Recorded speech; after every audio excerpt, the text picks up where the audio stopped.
Okay, thanks to Laura, Caroline and the team for the invitation, and it was great last night to be able to showcase our wonderful traditional dancing with our international guests, even though it got a bit too energetic at one point. So, as Laura says, I'm Jillian McEwan from Lunan Bay Farm, and I'm here to tell you a story about how putting a goat in a coat completely transformed our business. Okay, so I'm based in Angus, one of the sunniest places in Scotland, and we benefit from having a brilliant small region where we've got the glens, majestic Angus glens, and about 40 minutes drive you can be on some of the most secluded golden beaches in Scotland. So it's a fantastic region, and we've also got the mother of Scottish agritourism that's from that region too. So our ambition is to put Scotland on the map for producing homegrown regenerative cashmere. And by incorporating agritourism into our business, it has really helped us towards achieving that goal. So just to give you a wee bit of background about cashmere, you probably don't realise that cashmere actually comes from a goat. It's the winter undercoat that's grown by goats which naturally casts in springtime. You could call it the world's most expensive and sustainable byproduct. Scotland is synonymous for Scottish cashmere. However, most people don't realise it's actually not grown in Scotland, it's actually just processed here, because we've got the innovation in engineering and manufacturing and marketing to make us global leaders in Scottish cashmere. We got into goats really to use our goats as a soil improver for our land. We're relatively new into farming. We've only been in farming in the last 8 years. And we discovered that through our research that the goats could be used as a fantastic tool for pasture improving because they eat all the weeds in the docks and the thistles that other ruminants would leave behind. And there's some recent research to demonstrate that goats actually have a lower carbon footprint than other ruminants, so they can be used as a useful tool. So, as I said, our long-term ambition is to create a farming cooperative to generate Scottish homegrown cashmere. Now, this is typically an average farmer's view of goats. Basically, escaping, running amok, turning up at your front door after a night on the randan. I don't know where we got these photographs from. It certainly wasn't our farm. It must have been somewhere online from some clueless people, I don't know. But I'm here to tell you that goats can bring a plethora of benefits to your farm. And there's many more to this list. We focused as using the goats as an environmental tool to help improve our soil health and produce luxury cashmere farming, cashmere fibre. But that is a long-term goal of ours. In the meantime, we were looking at a way that we can generate some revenue for our farm and also educate and showcase the story of Scottish farms, Scottish cashmere, to the general public. So as I said, it all started with a goat in a coat, and his name's called Dennis. You can see him in the top. Dennis is a name that was dying out, so we were very keen to make sure that was a legacy on our farm. So how it all started was basically, it took us a few years to produce cashmere because each goat produces such small amounts. You're only talking handfuls per goat. So as we grew the production side of it, it took a while. So we needed to promote it to when we finally did have cashmere. And we started by just promoting to local people who had an interest in fibre, craft knitters, designers. So we ran a competition to promote that the cashmere was ready for you to buy in balls of yarn. So we asked the public to knit a goat coat, and we didn't think much about it, went off on holiday, an annual holiday in January, and came back to about what we thought would maybe get about 50 goat coats submitted as part of this competition. We got back and there was 500. And it was absolutely insane. The postie was arriving every day with bags and bags of goat coats. Local knitting groups were turning up laden with bags of these knitted. That's just a batch of them. Then the knitters started upping their game. So they were putting our motifs on it, our logo. This is some of the goat coats that have got Billy Goat's gruffs on them.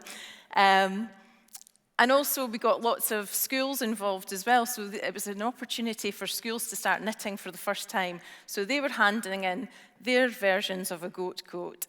So we were just overwhelmed by the response. So basically by reaching out to the community, it grew this movement, which we said, we have to invite all these guys onto the farm and show them what we're doing here, which we did. So about 50 of the knitters came along for a free afternoon to our we kid our goats inside.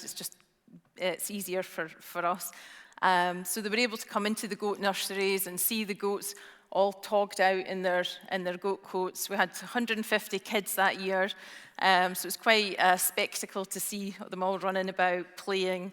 And the knitters were absolutely delighted, and they said, you guys need to open this up to the public. This is just too great an experience to be hidden behind closed doors.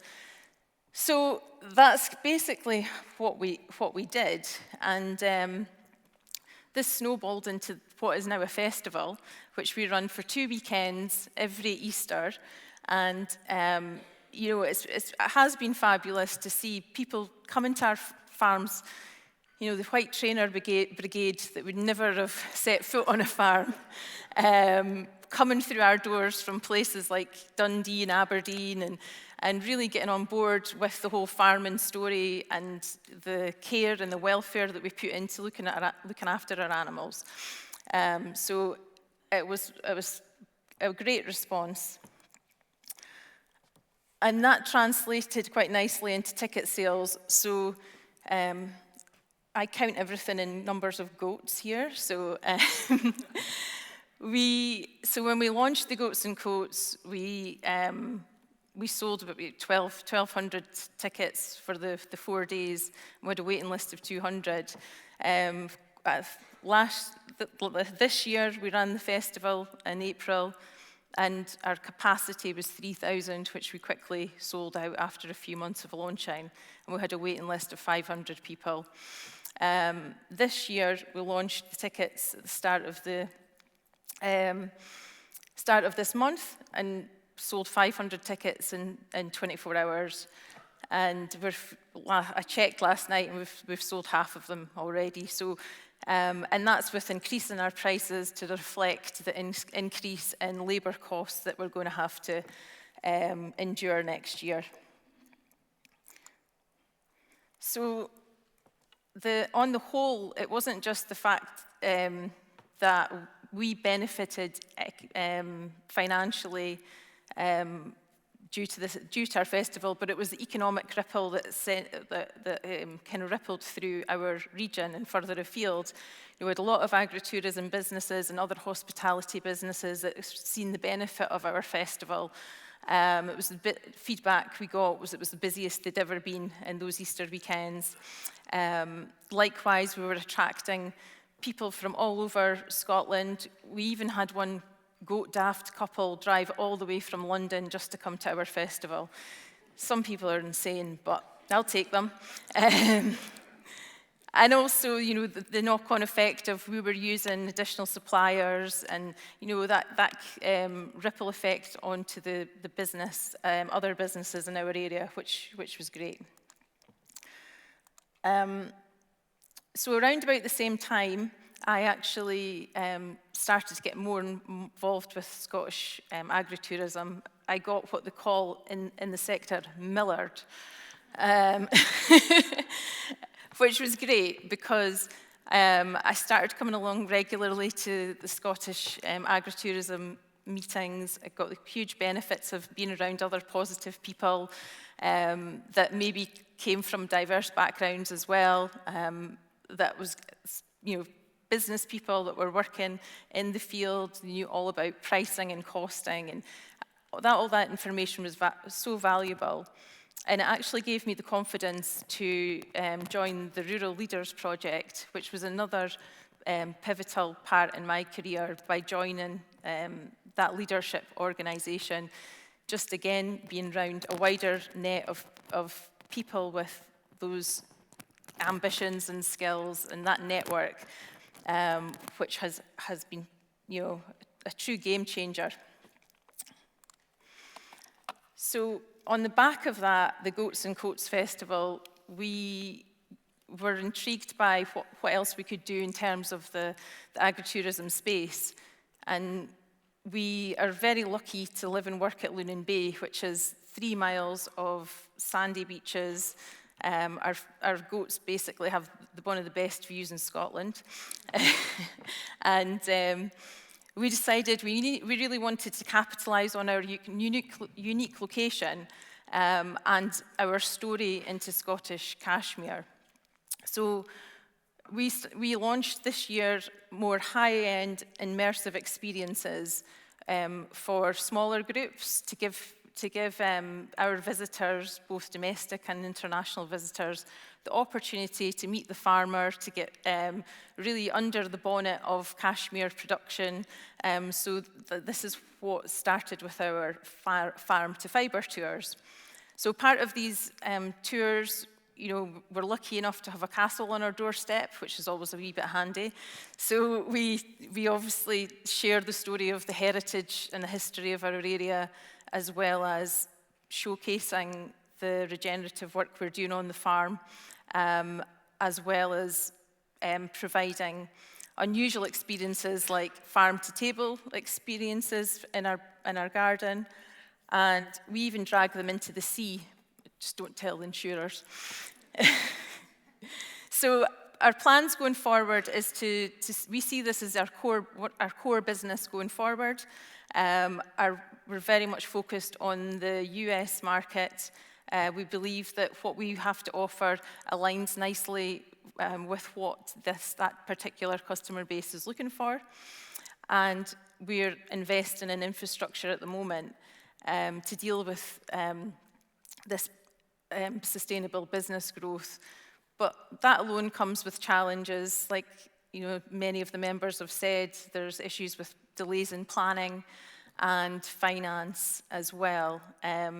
Thankfully, there are some small grants available at the moment in our region of Angus. But for the type of investment that many of us are looking for, it's probably just scratches the surface. But it's still great to have that support there. So this is just some pictures of our events, actually taken on some of the few days it was sunny this year, which, believe me, wasn't many.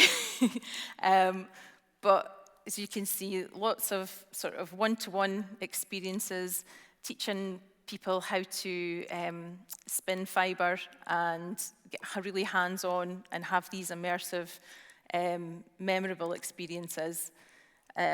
Along with getting mauled by goats, which is probably one of our most favourite things to do. When you have 100 fluffy white goats all screaming, running towards you, it's quite a sight to behold. So just some lessons learned. You might be thinking what I'm doing is quite niche, and how does that translate to my business? But it completely does. I mean, I would say that, running festivals like this, they are a lot of work, but you can see the rewards that they bring. And just some of the tips, that we've learned over the last few years. Don't underestimate how much planning goes into these. Really marketing sort of 9 to 6 months ahead of your event. As I said, we've got ticket sales now in for April, so that's great for your cash flow. Also, back to the same old daily social media posts, build the hype, build the story. We don't have a marketing budget, that's it. It takes 5 minutes to put a post on social media, and That's how we attracted our customers. Furthermore, doing something new every year. So last year, we did lambs and prams, but we didn't actually have any lambs, so that was a bit of a damp squib. But likewise, you know, we're looking at adding compostable toilets and other infrastructure. We're adding the Goat Express, which is a passenger vehicle, which can take some of our more elderly customers who maybe can't walk around the farm. So, yeah, keep adding something new every year to your festival, keep it fresh and exciting, and also don't underestimate the power of good customer service. You know, in this day, you get messages from multiple platforms from your customers. It is a pain in the neck, but you really have to deal with them all, and you know, make sure you budget some time for that, so you're giving them that brilliant customer experience from the minute they contact your business till the time that they leave as well. Okay. So this is just some of the many 5-star reviews that we've picked up, and you know, this is the type of thing that motivates us. You know, as a few other people have said, the customer is king. You want them to have that memorable experience. You know, this particular customer is talking about the storytelling, how we were so knowledgeable, how we catered for them in terms of their dietary needs, you know, and how it was the most beautiful, one of the most beautiful places in Scotland. So for us, this really gives us the drive and motivation to keep going and keep delivering these experiences. So just my final slide. As I said, our long-term vision is to put Scotland on the map for homegrown Scottish cashmere. And part of that is creating a farming cooperative. So the great news is we have got a supply chain in place through our partners, Johnsons of Elgin, who are world leaders in cashmere production, still family-owned, it's very much a Scottish business, providing Scottish jobs. So we're working in partnership with them to produce cashmere that's grown in this country and manufactured here. And Johnsons have this amazing access to the global brand sector, which is a £1 billion industry globally. And you know, we as Scottish farmers who want to diversify could really be part of this game-changing cooperative. So I'd just like to finish there and say, if anyone would like to speak to me about goats and cashmere and agritourism, I'd be more than welcome to have a chat with you about it. Thank you.